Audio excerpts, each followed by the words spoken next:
And of course, as the journey sort of went, and we battled so many elements, and we were up against such difficult times at places, and saw some of the most amazing landscapes together, and of course, that bond starts to sort of come in strong.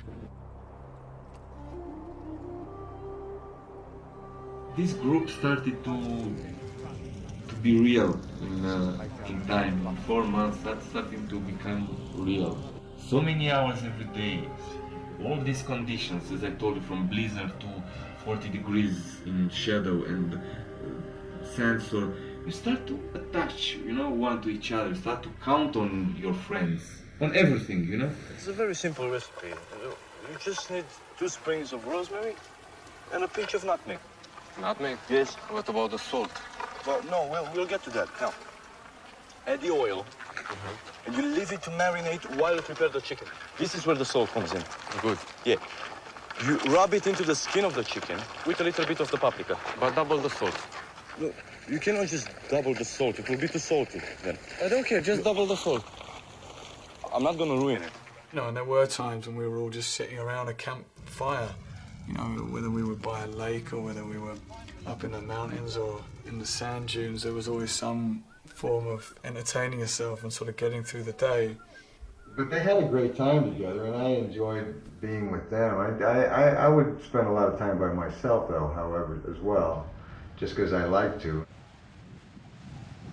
It was amazing working with Ed in he's so full on with what he does and is so dedicated to acting. And he'd often just disappear into the sort of distance. And some poor AD had to run off and go and find him, The one thing that got me, I gotta say, is that you're out here in the middle of nowhere, whether you're up on top of a mountain and it's beautiful and snowy, or you're out in the middle of the desert. In reality, it's so quiet, and you can't hear anything but the sounds of nature. But you never get that quiet, because there's 120 effing people talking all the time.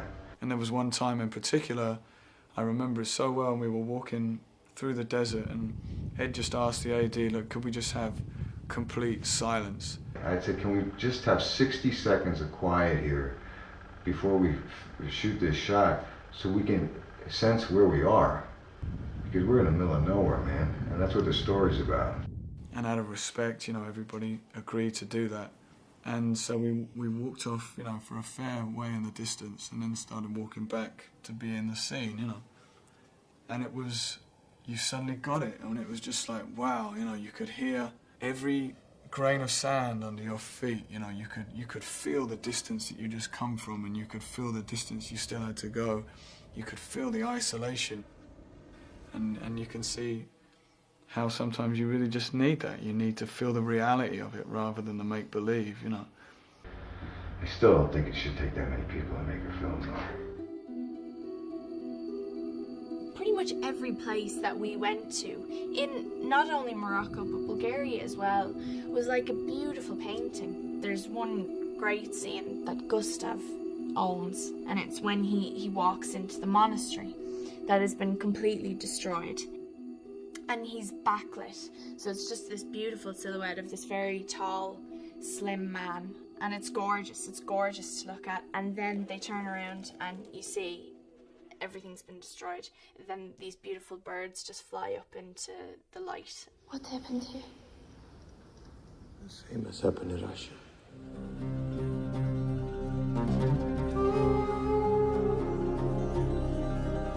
I had a marvellous moment, actually, where, a gentleman in sort of the robes and the, sort of chiseled face, dark brown, looked like he'd been there 1,000 years ago, and he came forward to me one morning. It's something to do with the location of people, and said to me, "The desert is with you." And I thought, wow, he would know. And I do love landscapes and nature, and this was pretty thrilling to go and shoot in the Sahara. It's something that goes back to boyhood and adventure. So moving on then, China.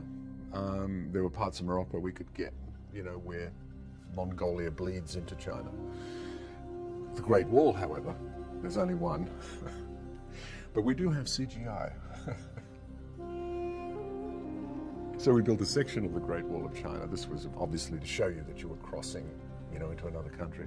And Rob Stromberg, a wonderful job he did, a great artist, put that wall together for us visually. I'm quite fond of this set behind me because it was one of the first models that I made and of the Great Wall. And although it's a very tiny piece of the Great Wall, Peter said to me originally, "Oh, we've got to build the Great Wall." And I said, "Oh, I don't think so. I think that'll all be CGI." So we've built a section of the wall, and I think it's worked quite well.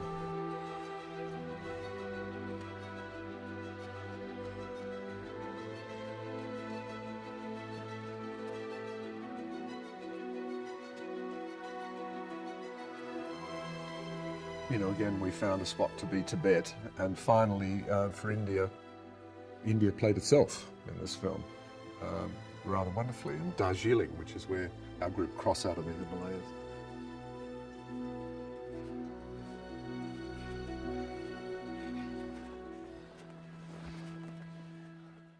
Welcome to India. Paper passport, please. Never mind. Come with me. Chalo, chalo, chalo. Chalo, chalo. Where have you come from? Siberia. Siberia? I think when you tackle a historical subject, you know, you're duty bound to really be respectful, particularly where people have suffered, that you've got it right as much as you can. And so to honour those people, and I met 12 of the 25 million, 40 million, no, everybody has a figure, who went through these gulags. And I hope I did them, you know, at least I respected them enough that when they see it, they say, well, it was kind of like that. So Peter is just, this is where he lives, and everything comes from that. And the way he works with actors, he just has it all right at his fingertips. It's very much, and this is what he always said, is the research that he does, and then taking and writing this script, it is so in his cellular being that he's just spontaneous with everything. Yeah, Peter's amazing, man. I've loved working with him. And just open to ideas and gets, as I said, just excitable. Gets, oh yeah, we'll try that. And, you know, it's lovely to be around that. He was just amazing, really. He was amazing to work with. And you hear all these great stories about him, and they're all absolutely true. And I suppose it didn't take me long to realise that all the sort of inspiration and all the qualities that I needed to find for sort of my character and for Janusz were sort of all there in Peter and as our director. He put a lot of attention to detail into certain things. He was meticulous with little things, but I actually like that because it's usually the little things that have a big impact and make a big difference. You're really focused on all that, and it just gives you, it makes everybody that more aware of what they're doing and pay attention in a way that maybe they haven't before. Toshko, can you go to that position I was in just with that? Here, I left a little white rock there. You feel very involved, actually. I think he really helps everyone feel very involved with the process.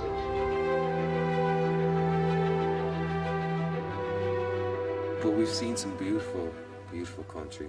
You know, it's the coldest I've ever been and the hottest I've ever been. It's hard to go, yeah, that was tough when you think of the story that you're representing. It definitely felt more than just making a film, you know, it was a all-out life-changing experience for me, definitely. How do you, what the words, you know, enriching, fulfilling, rewarding, memorable experience, maybe all those things. It was very tough, but we all kind of pulled together and there was a sense of camaraderie which was good, I think, because it reflected the film and the journey in the film. We were really living the film.